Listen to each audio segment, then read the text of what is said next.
Welcome to Decentralized TV, DCTV News Reports. I'm the Data Lord, and today we're talking about Vitalik Buterin urging caution when it comes to restaking on ETH. So, why would ETH have issues with restaking? Let's read the news from the block. Ethereum co-founder Vitalik Buterin expresses concerns over overcomplicating the Ethereum consensus mechanism beyond its original design, specifically in terms of restaking. Okay. In a new blog post, Buterin voiced reservations about initiatives that could unnecessarily introduce risks into the ecosystem and complicate the roles of Ethereum validators beyond their primary duty of verifying the core protocol rules.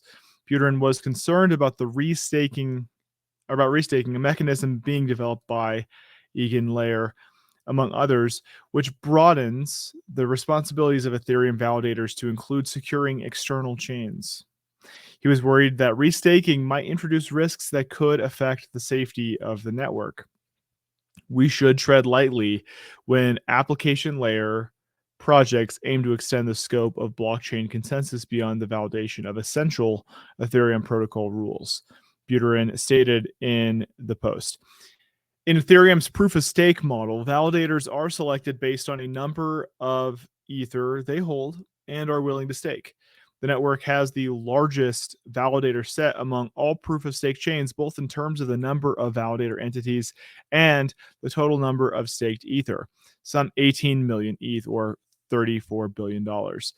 This considerable size has prompted the development of systems to leverage this network security to secure third-party chains. However, Buterin advocated for a cautious approach.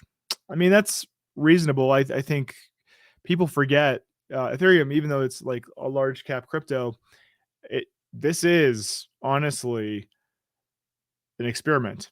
People forget that that's the case, and they think it's too big to fail. But as we know in this world, nothing this side of heaven is too big to fail. So let's see here. So the risks of restaking. Buterin noted that while restaking can be used for low-risk purposes, there are situations where it could compromise the mainnet security, such as when Ethereum validators face slashing on third-party chains. Oof, good call. Slashing is a punitive measure for validators who engage in undesirable activities like improperly maintaining their stake or incorrectly processing transactions. We should instead preserve the chain's minimalism and support uses of restaking that do not seem like slippery slopes towards extending the role of Ethereum consensus, Buterin suggested. So he's suggesting that we preserve Ethereum's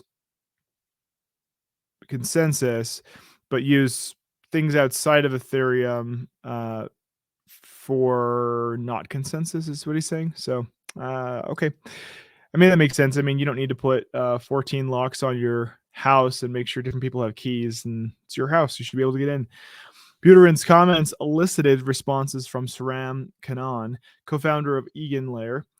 Kanan agreed that Buterin's analysis and acknowledged that EigenLayer should avoid building complex financial primitives with the help of restaking, as they can spiral out of control. Nevertheless, he stated that restaking can be used for low-risk scenarios. Okay, fair point. Kanan, agreed that EigenLayer can extend the functionality of validators beyond Ethereum, but said these should be developed without the need for slashing, which would introduce unnecessary complexity. He further emphasized that the EigenLayer is cautious, but not impacting Ethereum security in any way, aligning with Buterin's blog post. In this discussion, Buterin also raised concerns about a proposal from Martin Koppelman, the founder of Gnosis. Gnosis is like a Ethereum betting platform, just so you know, for an ultimate oracle, another application that exceeds the primary design of Ethereum's core protocol rules. In the context of smart contracts, oracles are vital as they supply off-chain data. However, Buterin said that if the security of these data feeds were intertwined with Ethereum's stake, it might heighten systemic risks and contribute to increased complexity. Buterin suggested that such expanded roles or duties added to Ethereum's consensus mechanism and would magnify the challenge and risks involved in operating a validator.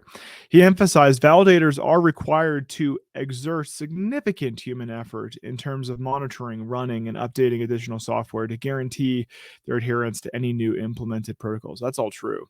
So, what does this mean? It doesn't mean no, it just means pump the brakes. It means make sure we're thinking clearly before we're building.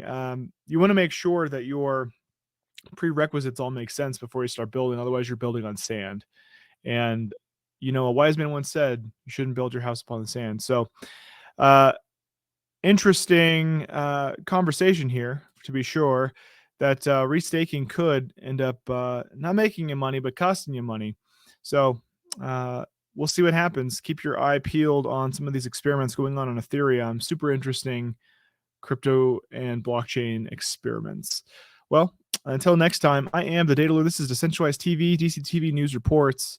Till next time, keep coming huddle on. And also, let us know what you're thinking about through this whole article in the comments here. Let's get a conversation started. We also have a Discord in the description. We're really live over there. If you have any questions, go ahead and pop in the water cooler. Let us know what you think. Ask whatever questions you might have, and we'll be sure to answer them. Till next time, I'm the Data Lord. Keep calm, huddle on.